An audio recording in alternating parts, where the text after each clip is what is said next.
Gram ಇದೆ ಅಲ್ಲಿ total. ಅಷ್ಟು ಚಿನ್ನದ ಆಭರಣಗಳನ್ನ ಸೇರಿಸಿದ್ರೆ 462 ಗ್ರಾಮ್ಸ್ ಇದೆ. ಅದರ ಒಂದು ವ್ಯಾಲ್ಯೂವನ್ನು ಇವತ್ತಿನ ಲೆಕ್ಕದಲ್ಲಿ ತಗೊಂಡಾಗ ಸುಮಾರು 80 ಲಕ್ಷ ಆಗುತ್ತೆ ಇವತ್ತಿನ ವ್ಯಾಲ್ಯೂಲಿ. ಆ್ಯಂಟಿಕ್ ವ್ಯಾಲ್ಯೂನ ಅದನ್ನು 10 ಪಟ್ಟು ಹಾಕಿದ್ರೆ ಇನ್ನೂ ಜಾಸ್ತಿ ಆಗುತ್ತೆ. ಯಾವುದೇ ಒಂದು ಪ್ರಾಚೀನ ವಸ್ತು ವ್ಯಾಲ್ಯೂ ಮಾಡ್ಲಿಕ್ಕೆ ಆಗೋದಿಲ್ಲ. ಅದು ವ್ಯಾಲ್ಯೂ ಮಾಡಲೂಬಾರ್ದು.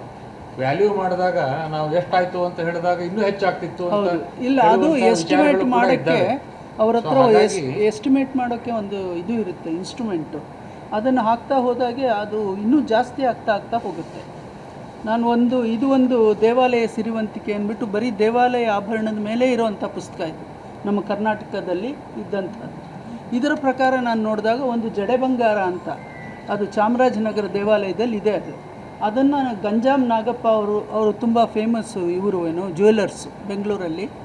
ಅವ್ರು ಬಂದು ಎಸ್ಟಿಮೇಟ್ ಮಾಡೋಕ್ಕೆ ಶುರು ಮಾಡಿದ್ರು. ಅವ್ರಿಗೆ ಬೆವರು ಇಳಿಯೋಕ್ಕೆ ಶುರು ಆಯಿತು. ಯಾಕೆ ಸುಸ್ತಾಗ್ತಿದೆಯಾ ನಿಮಗೇನು ಅಂತ ಕೇಳಿದಾಗ, ಇಲ್ಲ ಇದನ್ನು ತುಂಬ ಕಷ್ಟ ಆಗ್ತಾ ಇದೆ ನನಗೆ, 12 ಕೋಟಿಗೂ ಜಾಸ್ತಿ ಹೋಗ್ತಾ ಇದೆ ಈಗಿನ ಲೆಕ್ಕದಲ್ಲಿ ನನ್ನ ಪ್ರಕಾರ, ಇನ್ನೂ ಆ ಆ್ಯಂಟಿಕ್ ಅಂತೂ ಹಾಕಿಲ್ಲ ನಾನು. ಅಂದರೆ ಆ ತರಹ ಇವುಗಳ ಆ್ಯಂಟಿಕ್ ವ್ಯಾಲ್ಯೂ ಇರುತ್ತೆ. ಇದನ್ನು ಅಷ್ಟು ಸುಲಭವಾಗಿ ನಾವು ಇವತ್ತು ನೋಡ್ತಾ ಇದ್ದೀವಿ, ನಮ್ಮ ಅದೃಷ್ಟ ಅಂತ ಹೇಳ್ಬೋದು. ಆಗಿನ ಕಾಲದ ಒಂದು ಆಭರಣವನ್ನು ಮುಟ್ಟೋದೇ ಒಂದು ಅದೃಷ್ಟ, ಅದು ಇದ್ದರೆ ಮಾತ್ರ ಸಿಗುತ್ತೆ. ಈಗ ನಾವು ಈ ದೇವಾಲಯದ ಇದಕ್ಕೆ ಹೋದಾಗ ಒಂದೊಂದು ಆಭರಣ ಇಷ್ಟು ದೊಡ್ಡದು, ಅದನ್ನು ಕೈಯಲ್ಲಿ ಹಿಡಿದಾಗ ಮೈ ರೋಮಾಂಚನವಾಗಿ ಇವತ್ತು ನಮಗೆ ಆ ಶಕ್ತಿ ಇದೆ.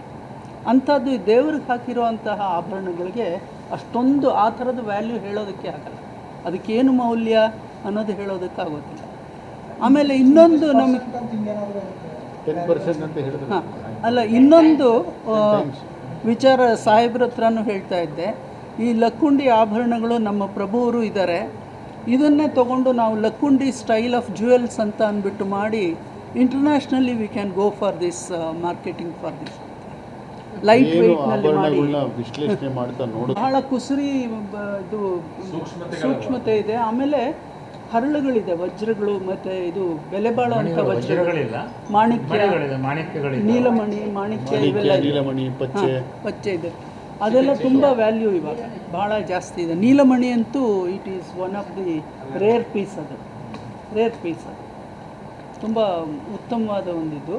ಆಮೇಲೆ ಆ ಡಿಸೈನು ಅಷ್ಟೇ, ನಾಗ ಹೆಡೆದು ಆಭರಣಗಳು ಕಿವಿಗೆ ಹಾಕುವಂಥದ್ದು, ಅದು ತುಂಬ ಸೂಕ್ಷ್ಮ ಕೆತ್ತನೆಯಿಂದ ಇದೆ. ಆಮೇಲೆ ಈಗಿನ ಜ್ಯುವೆಲ್ಲರ್ಸ್ಗೆ ಅಂಥವ್ರು ಮಾತ್ರ, ಆ ಹೆರಿಡಿಟ್ರಿ ಇರೋರು ಮಾತ್ರ ಮಾಡೋಕ್ಕೆ ಸಾಧ್ಯ ಆಗುತ್ತೆ, ಹೊರತು ಬೇರೆಯವ್ರು ಮಾಡೋಕ್ಕಾಗಲ್ಲ ಅಂತ ಜ್ಯುವೆಲ್ಸ್. ಆ ಥರ ಇದೆ. ಕಿವಿಗೆ ಹಾಕೋದಿದೆ, ಆಮೇಲೆ ಕುತ್ತಿಗೆ ಹಾಕೋದಿದೆ. ಬಿಲ್ಲೆಯ ಆಕಾರದ್ದು ತುಂಬ ಇದೆ, 22 ತುಂಡುಗಳು ಸಿಗಿದೆ ಬಿಲ್ಲೆ ಆಕಾರ. ಅದನ್ನೆಲ್ಲ ಹಾಗೆ ಜೋಡಿಸ್ತಾ ಹೋದರೆ ಒಂದು ಉತ್ತಮವಾದ ಹಾರ. ಅದು ಇಲ್ಲ, ಕಟ್ಟಾಗಿಲ್ಲ. ಬಿಲ್ಲೆ ಸರ ಇರೋದೇ ಹಾಗೆ, ಅದು ಒಂದ್ರೊಳಗೆ ಸಿಕ್ಕಿಸ್ಕೊಂಡು ಹೋಗ್ಬೇಕಲ್ಲ ಬಿಲ್ಲೆ, ಅದಕ್ಕೆ ಕಟ್ಟಾಗಿದೆ. ಇದೆ ಅಂದರೆ ಅದ್ರ ಪೀಸಸ್ ಆಗೋಗಿದೆ. ಅದನ್ನೆಲ್ಲ ಸೇರಿಸಿದ್ರೆ ಒಂದು 4-5 ಒಳ್ಳೆ ಜ್ಯುವೆಲ್ಸ್ ಆಗುತ್ತೆ. ಇನ್ನೊಂದು ಆ್ಯಂಟಿಕ್ 200-300 ವರ್ಷ ಮನೆಯ ಕೆಳಗೆ ಭೂಮಿಯ ಪಾಯದೊಳಗೆ ಸಿಕ್ಕಾಗ ಎಷ್ಟು ವರ್ಷ ಭೂಮಿ ಒಳಗೆ ಸಿಕ್ಕೊಂಡಿತ್ತು. ಅದು ಆಭರಣಗಳು ಕೂಡ ಚಪ್ಪಟಿಯಾಗಿ ಹೋಗ್ಬಿಟ್ಟವು ಆ ಮೇಲಿನ ಪ್ರೆಷರ್ಗೆ. ಸೊ ಅವು ಆ ಇಡೋ ಸಂದರ್ಭದೊಳಗೆ ಒಳ್ಳೆ ಗುಣಮಟ್ಟದೊಳಗೆ ಇದ್ದಿರಬಹುದು. 100 ವರ್ಷ ಅದನ್ನು ನೋಡದೇ ಇದ್ದಾಗ ಅದು ಅದ್ರ ಮೇಲೇ ಮನೆ ಕಟ್ಟಿ, ಅದ್ರ ಮೇಲೇ ಗೋಡೆ ಕಟ್ಟಿ, ಅದು ಇಟ್ಟವ್ರಿಗೂ ಕೂಡ ಗೊತ್ತಿರಲಿಕ್ಕಿಲ್ಲ ಎಲ್ಲಿಟ್ಟಿದ್ದೀವಿ ಅಂತಂದು. ಅಥವಾ ನಂತರದ ಎಷ್ಟೋ ಜನ್ರೇಷನ್ಸ್ಗಳು ಆಗೋಗ್ಬಿಟ್ಟವು, ಆ ಜನ್ರೇಷನ್ವರೆಗೂ ಗೊತ್ತಿಲ್ಲ. ಆಕಸ್ಮಿಕವಾಗಿ ಸಿಕ್ಕಿದ್ದಕ್ಕೆ ನಾವು ಇವತ್ತೆಲ್ಲ ಚರ್ಚೆ ಮಾಡ್ತಾ ಇದ್ದೀವಿ, ಅದರ ವ್ಯಾಲ್ಯೂ ಬಗ್ಗೆ ಮಾತಾಡ್ತಾ ಇದ್ದೀವಿ. ಸೊ ಅದೆಲ್ಲ ಸಾಕಷ್ಟು ಶಿಥಿಲ ಆಗ್ಯಾವ. ಅವನ್ನ ನಾವು ರೀಕನ್ಸ್ಟ್ರಕ್ಟ್ ಮಾಡಬೇಕು ಅಂದರೆ ಹೆಂಗಿದ್ದಿರ್ಬೋದು ಅಂತಂದು ಮಾಡ್ಲಿಕ್ಕೆ ಸಾಧ್ಯ ಇದೆ. ಇವತ್ತು ನಾವು ಡಿಜಿಟಲ್ ಇದರೊಳಗೆ ಅದನ್ನು ನಾವು ಫೋಟೋಗ್ರಾಫು ಮಾಡಿದ್ದೀವಿ, ಒಂದಷ್ಟು ಪ್ರಯತ್ನವೂ ಮಾಡೋ ವಿಚಾರದಲ್ಲಿ ಇದೆ ನಮಗೆ. ಅದನ್ನು ಸೊ ಭಾಳ ಸೂಕ್ಷ್ಮವಾದಂಥ ಕೆತ್ತನೆ ಇರುವಂಥದ್ದು ಕೆಲವೊಂದಷ್ಟು ಆಭರಣಗಳು, ವಿಶೇಷವಾಗಿ ಚೈನ್ ಆಭರಣಗಳು. ಪ್ರಭುವರು ಹೇಳ್ತಾ ಇದ್ದದ್ದು ಇಂಟರ್ಲಾಕಿಂಗ್ ಸಿಸ್ಟಮು ಒಂದಕ್ಕೊಂದು ಸೇರ್ಸ್ ಮಾಡಬೇಕು. ಒಂದನ್ನು ತೆಗೆದ್ರೆ ಮಾತ್ರ ಎಲ್ಲ ತೆಗಿಲಿಕ್ಕಾಗ್ತದೆ, ಮಧ್ಯದೊಳಗೆ ಎಲ್ಲೂ ಕೂಡ ತೆಗಿಲಿಕ್ಕಾಗೋದಿಲ್ಲ. ಅಷ್ಟು ಒಂದು ಸೂಕ್ಷ್ಮ ಕೆತ್ತನೆಗಳು ಆ ಒಂದು ಸ್ತರದೊಳಗೆ, ಚೈನ್ ಒಳಗೆ ಕಂಡು ಬರ್ತಾವೆ. ಸೊ ಅದನ್ನೇ ನೋಡಿಕೊಂಡು ನಾವೆಲ್ಲ ಮಾತಾಡಿ ಸಾಧಾರಣ 500-600 ವರ್ಷ ಹಳೆಯ ಆಭರಣಗಳು ಇರಬಹುದು ಅಂದಾಜು ಅನ್ನುವಂಥದ್ದು. ಅಂದಾಜು ನಿಖರವಾಗಿ ಯಾರಿಗೂ ಹೇಳಲಿಕ್ಕೆ ಸಾಧ್ಯ ಇಲ್ಲ, ಅಂದಾಜು ಇರಬಹುದು ಅನ್ನುವಂಥ ಒಂದು ಕಾಲಘಟ್ಟಕ್ಕೆ ನಾವು ಬಂದ್ವಿ. ಸರ್ ಈಗ ಐತಿಹಾಸಿಕ ಲಕ್ಕುಂಡಿ ಗ್ರಾಮದಲ್ಲಿ ಪ್ರಜ್ವಲ್ ರಿಕ್ತಿ ಎಂಬ ಯುವಕನಿಗೆ ಮನೆ ಪಾಯ ಅಗಿಯುವಾಗ ನಿಧಿ ಪತ್ತೆಯಾಗಿತ್ತು. ಆ ನಿಧಿಯನ್ನು ಕೂಡ ಪ್ರಾಮಾಣಿಕವಾಗಿ ಆತ ಸರ್ಕಾರಕ್ಕೆ ನೀಡಿದ್ದ.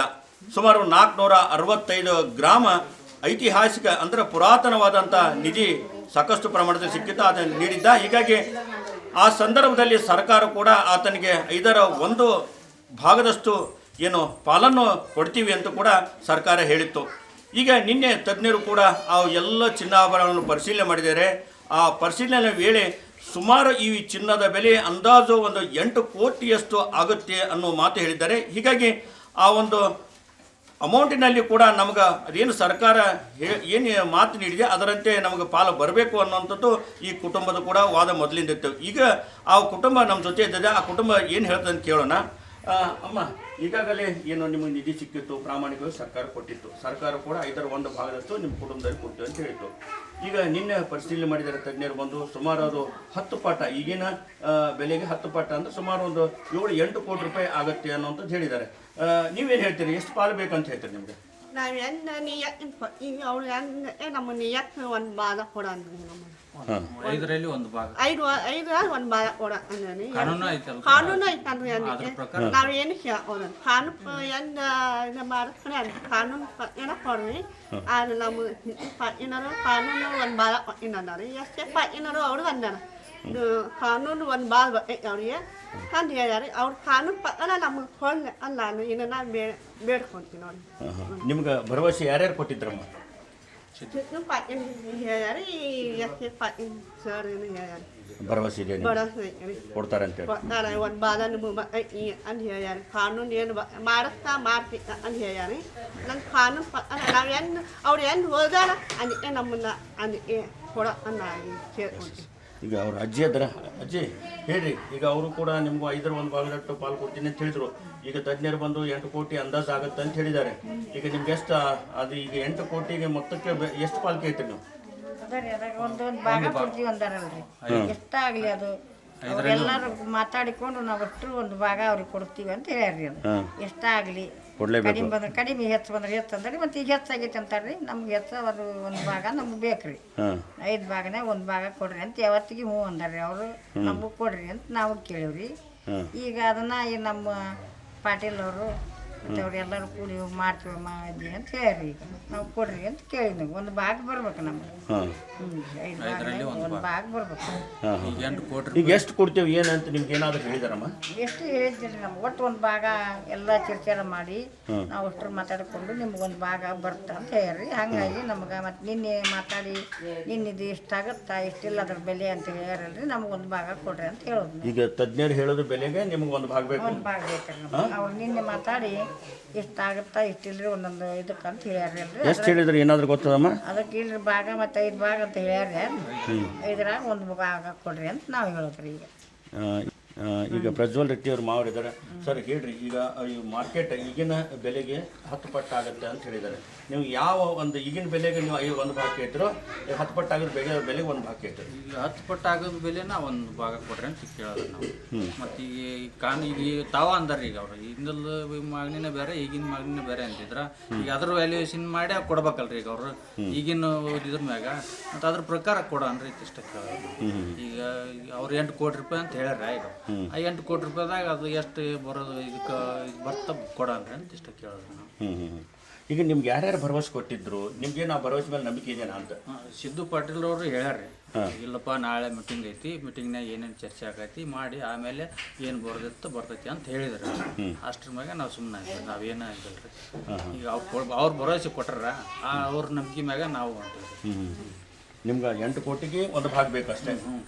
ಈಗ ಏನು ಅವ್ರ ತಜ್ಞರ ವಿಚಾರ ಮಾಡಿ ಹೇಳ್ಯಾರಲ್ರಿ, ಅದ್ರ ಪ್ರಕಾರ ಕೊಡನ್ರಿ ಅಂತ ಇಷ್ಟ ಕೇಳೋದು. ಇಲ್ಲ ಅದ್ರ ಪ್ರಕಾರ ಬೇಡ, ಈಗಿಂದ ಏನು ಮಾರ್ಕೆಟ್ ರೇಟ್ ಅಷ್ಟೇ ಕೊಡ್ತೀವಿ ಅಂತಂದ್ರೆ ಅದಕ್ಕೆ ನೀವು ಹೋಗ್ತೀರಾ?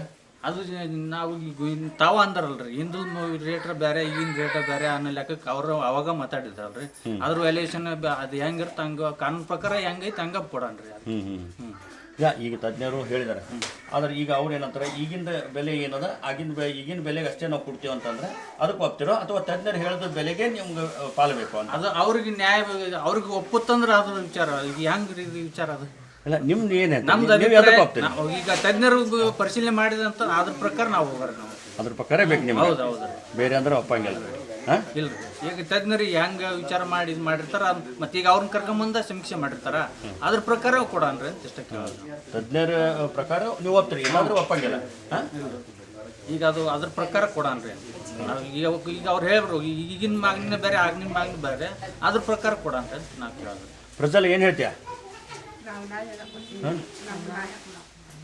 ಹೇಳು, ಪ್ರಾಮಾಣಿಕವಾಗಿ ನೀ ಸರ್ಕಾರಕ್ಕೆ ನೀನು ನಿಧಿ ಸಿಕ್ಕಂತ ಕೊಟ್ಟಿದ್ದಿ, ಇದಕ್ಕೆ ನೀನು ಪ್ರಾಮಾಣಿಕವಾಗಿ ನ್ಯಾಯ ಸಿಗ್ಬೇಕೀಗ, ನೀ ಏನು ಹೇಳ್ತಿ?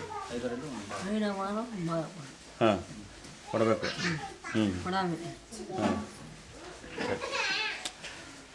ಇದಿಷ್ಟು ಪ್ರಜ್ವಲ್ ರೀತಿ ಕುಟುಂಬದ ಮಾತು. ಏನು ಈಗಾಗಲೇ ಸರ್ಕಾರ ಭರವಸೆ ಕೊಟ್ಟಿತ್ತು, ಸಚಿವ ಎಚ್ ಕೆ ಪಾಟೀಲರು ಮತ್ತು ಲಕ್ಕುಂಡಿ ಅಭಿವೃದ್ಧಿ ಪ್ರಾಧಿಕಾರದ ರಾಜ್ಯ ಸಲಹಾ ಸಮಿತಿ ಸದಸ್ಯ ಸಿದ್ದು ಪಾಟೀಲ್ ಅವರು ಏನು ಭರವಸೆ ಕೊಟ್ಟಿದ್ದರು. ಹೀಗಾಗಿ ಈಗ ತಜ್ಞರು ಏನು ರೇಟ್ ಫಿಕ್ಸ್ ಹೇಳಿದ್ದಾರೆ, ಒಂದರ ಏನು ಈಗಿನ ಬೆಲೆಗೆ 10 ಪಟ್ಟು ಬೆಲೆ ಆಗುತ್ತೆ ಅನ್ನುವಂಥದ್ದು, ಆ ಒಂದು 10 ಪಟ್ಟದ ಏನು ಬೆಲೆ ಆಗುತ್ತೆ, ಸುಮಾರು ಅಂದಾಜು 8 ಕೋಟಿ ರೂಪಾಯಿ. ಆ 8 ಕೋಟಿಗೆ ಒಂದು ಪಾಲು ನಮಗೆ ಬರಬೇಕು ಅನ್ನೋ ಮಾತು ಈ ಕುಟುಂಬ ಹೇಳ್ತಾ ಇದೆ. ಕ್ಯಾಮ್ರಾಮನ್ ಶಂಭು ಜೊತೆ ಸಂಜು ಪಾಂಡ್ರೆ, TV9 ಗದಗ.